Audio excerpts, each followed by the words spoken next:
Hola queridos estudiantes de cuarto medio, esto es para la clase de física y para hacer como una recapitulación de la primera guía que envié de la unidad 1, que es de fuerza eléctrica. Les envié algo de información a modo de introducción y hoy voy a hablar un poquito de historia y además voy a explicar algunas cosas que son básicas para entender el concepto de fuerza eléctrica y de la electroestática. Luego les voy a presentar un experimento, el cual deberán analizar y realizar la última parte de la guía que tiene que ver con esta clase y con el experimento. Espero lo puedan entender y lo puedan trabajar en sus cuadernos. Recuerden que el trabajo de estas lecciones, que aquí van dos, la lección 1 y la lección 2, son en su cuaderno o bitácora. Si no tienen el cuaderno o se les quedó su cuaderno de física en el colegio, pueden hacerse de una croquera o de un set de hojas.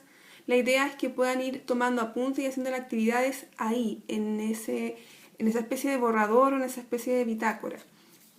Luego yo le explicaba en el video que en 4 semanas, desde que empezamos a trabajar esta modalidad, voy a pedir una cierta cantidad de lecciones y esas las voy a consignar como nota acumulativa.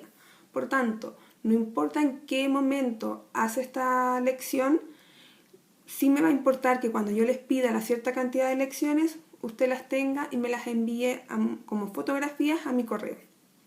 Para empezar, un poco de historia. Les voy a contar de dónde surge todo lo que tiene que ver con el concepto de fuerza eléctrica. Por allá por el siglo V a.C., el filósofo y matemático Tales, de la ciudad de Mileto, trabajó con ciertos materiales y observó un fenómeno que antes no se había descrito. Él trabajó con ámbar, que es un mineral fosilizado de resinas de árboles, y se dio cuenta que al frotarlo con piel de animal, él lograba traer ciertos materiales ligeros, por ejemplo como las plumas, que va a haber un caso en el experimento que les voy a presentar que tiene relación con las plumas para que también lo logren visualizar. Él fue partidario de la teoría continuista que fue propuesta por Empédocles y reafirmada por grandes filósofos de la época como Aristóteles. La teoría continuista creía que las sustancias y todo lo que nos rodeaba estaba formada por 4 elementos, que eran el aire, el agua, la piedra y el fuego. Y decían que la combinación en distintas proporciones de estos 4 elementos formaba todo lo que nos rodeaba, hasta los seres vivos. Esta teoría estuvo a la par con otra teoría en la misma época, que era la teoría atomista, que decía que todo lo que nos rodeaba, todo lo que estaba formado, ¿cierto? Toda la materia, estaba constituida por minúsculas partículas a las cuales le llamaron átomos, por no tener ninguna otra división, sino que ese era el fin de la materia, la última parte que podríamos encontrar de un cuerpo o un ser vivo. Esta teoría atomista estuvo solapada, ¿cierto?, por la teoría continuista y no fue durante alrededor de casi 2000 años en que recién se viene a refutar la teoría continuista y aceptar la teoría atomista, y costó mucho. De hecho, Tales de Mileto no pudo explicar, porque no tenía el conocimiento, ¿cierto?, de carga eléctrica y tampoco del átomo, de qué es lo que había pasado con el ámbar al atraer los cuerpos livianos luego de ser frotado por esta piel de animal. Por tanto, esta observación de Tales de Mileto no tuvo explicación sino después de 2000 años en que vino otro científico y lo explicó. William Gilbert, que era un inglés médico, alrededor del 1600 se dio cuenta que este experimento que había hecho Tales era muy similar y se comportaba muy similar en otros tipos de materiales. De hecho, él incluso decía que no necesariamente por ser liviano un cuerpo iba a ser atraído por algo que fuera frotado con anterioridad. Podía ser cualquier tipo de cuerpo dependiendo de la intensidad de lo que lo estuviera atrayendo. Por tanto, empieza desde el 1600 a darse la idea de que había algo que no había sido explicado antes y que tenía relación con este fenómeno que ustedes van a ver en el experimento que les hice. Otro científico, ya por el 1700, que aportó en este tema y significativamente fue Charles Augustin de Coulomb. Él era un matemático, un físico y un ingeniero que, a pesar de hacer otras cosas en su campo de la ingeniería, fue uno de los que inventó la balanza electrostática, la que le permitió medir, ¿cierto?, la carga de fuerzas eléctricas con mayor precisión. Por tanto, pudo estudiarlas y así determinar la ley que vamos a conocer ahora, que tiene que ver con la ley de la electrostática.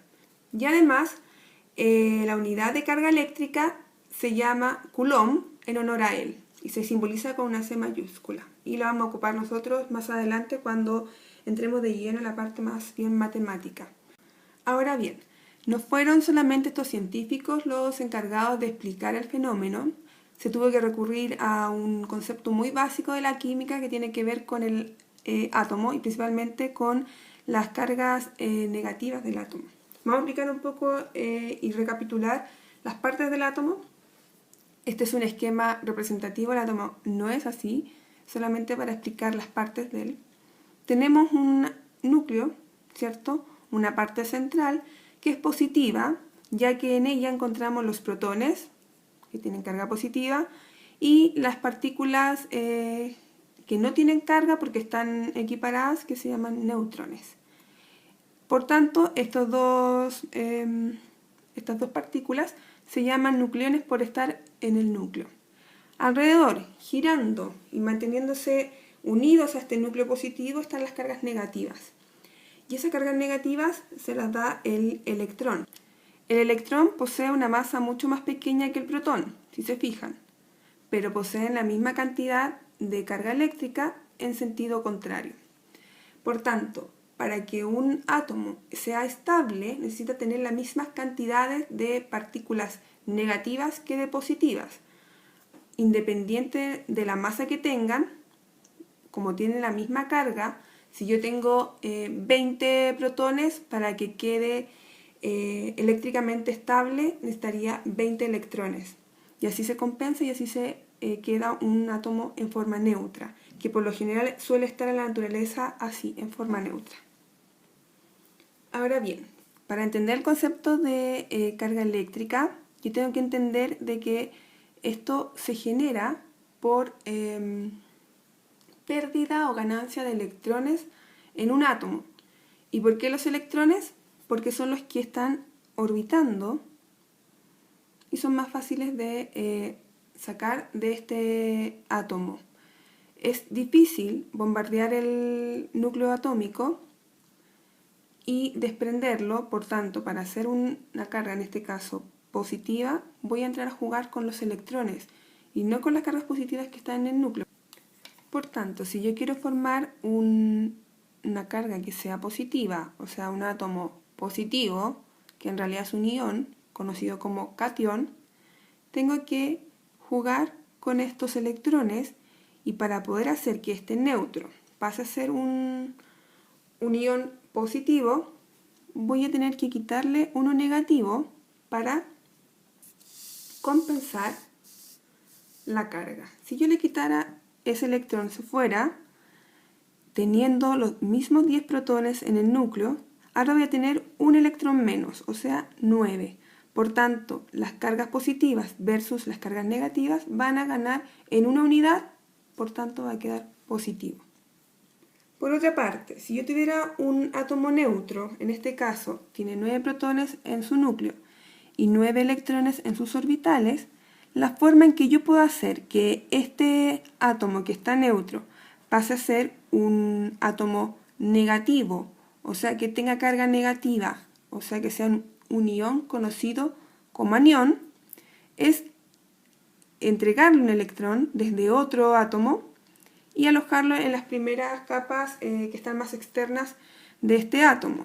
Si yo le agrego un electrón a esos 9 electrones que están acá, tendría que tener como resultado que sigo manteniendo las 9 cargas positivas en el núcleo, pero ahora ya tengo una carga eléctrica negativa más que está en los orbitales.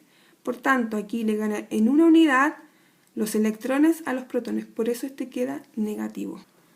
Ahora bien, esto ocurre en un átomo, pero si un cuerpo logra perder muchos electrones entre todos sus átomos que componen ese cuerpo va a adquirir una característica que va a ser de quedar cargado eléctricamente positivo. Por tanto, tendrían que todos sus átomos que componen ese material o esa sustancia perder electrones, podrían perder un electrón cada átomo, podrían perder 2 electrones, dependiendo de la capacidad, ¿cierto?, que tienen para perder electrones. E incluso podrían algunos no perder electrones, mientras otros átomos contiguos sí perderlos. Lo mismo va a pasar para los cuerpos que van a quedar cargados eléctricamente negativo. Van a aceptar electrones quizás de otro cuerpo que les entrega, y estos átomos van a empezar a adquirir estos electrones nuevos. Pueden ser 1 electrón, 2 electrones o incluso ninguno, solamente los contiguos, y van a quedar el cuerpo cargado eléctricamente negativo en este caso. Ahora bien, esto me permite a mí ver cómo se van a comportar los materiales una vez que estén cargados. Más adelante yo voy a explicar los procesos de electrización, y en el experimento hablamos de uno de ellos, que es por flotación. Cuando logro cargar un cuerpo, un objeto, voy a tener una repartición de electrones entre los objetos o cuerpos involucrados. Si por ejemplo tuviera un lápiz plástico o una regla plástica y lo frotara en mi cabello, lo que haría es quitar electrones desde el material que tiene la capacidad de ceder electrones más fácilmente hacia el material que tiene la capacidad de aceptarlos más fácilmente. Por lo que el material que tenga mayor facilidad de quitar electrones y quedárselos va a quedar cargado eléctricamente negativo, mientras que el otro material al cual se le quitaron electrones va a quedar positivo. Este esquema estaba en su guía que fue enviada hace algunas semanas y que tuvieron que trabajar, y en él se explica cómo interactúan estas cargas. Si yo tengo una carga positiva frente a otra que es del mismo signo, también positiva, entre ellas va a haber una repulsión. Si yo tuviera una carga negativa y frente a ella tratara de juntarla con otra carga que también es negativa, también tendría un fenómeno llamado repulsión. Pero si estas cargas fueran distintas entre ellas, como en este caso una positiva y otra negativa, se van a atraer. Este fenómeno se puede sintetizar en la primera ley de la electrostática, que dice, textual, las cargas del mismo signo se repelen entre sí, mientras que las cargas de signo opuesto se atraen entre sí. Además, vamos a ver también en las lecciones que quedan de esta unidad que existe otra ley, que es la segunda ley de la electrostática. Me dice que el tamaño de esta carga y la distancia que hay entre ellas va a generar una fuerza eléctrica mayor o menor. Si yo tuviera estas cargas más separadas, la repulsión entre ellas sería más débil. En cambio, si las tuviera más juntas, la fuerza repulsiva sería más fuerte. Lo mismo ocurre cuando las cargas son distintas y se tienen que atraer. Si yo las separara, la fuerza atractiva, la fuerza de atracción, entre ellas va a ser más débil, y si yo las junto va a ser más fuerte. Y además, el tamaño de las cargas, si por ejemplo esto aumentara de tamaño porque tuviera más masa y por tanto sus átomos están todos positivos, o sea, tengo una mayor carga positiva, va a traer con mayor fuerza la carga negativa. La segunda ley la vamos a ver más adelante cuando la podamos constatar mediante fórmulas matemáticas. Y ahora, para finalizar, tengo este esquema que me permite representar las líneas de campo de las cargas. Si yo tuviera unas cargas puntuales que se dicen cuando están aisladas, por ejemplo una positiva sola, no tengo a nadie al frente de ella, las líneas de campo van a quedar representadas desde su centro hacia afuera, mientras que las cargas negativas van a ser representadas con esta orientación hacia el centro de esta carga. Si yo tuviera las cargas iguales, o sea, una positiva frente a otra positiva, voy a representar estas líneas de campo con esta repulsión que ocurre entre ellas de esta forma. Lo mismo si estas cargas son negativas ambas. Voy a representar la repulsión entre ellas de esta forma. Pero si yo tengo un cuerpo que está cargado positivo frente a otro que está cargado negativo, la línea de campo las voy a representar desde el cuerpo que está cargado positivo hacia el cuerpo que está cargado negativo. Y también tienen que saber que por lo general en la naturaleza las sustancias y los materiales se encuentran en estado neutro, a menos que los saquemos de ese estado por algún tipo de electrización que vamos a ver más adelante. Una vez que hayan tomado apuntes de esta lección, tienen que dirigirse a la siguiente lección, que es el experimento, y luego realizar lo que les voy a pedir en la guía. Recuerden que todo esto se hace en su cuaderno y que ante cualquier duda me preguntan vía correo o por los medios que tengo establecidos para comunicarme con ustedes. Que estén muy bien y que espero que hayan entendido hoy día la clase.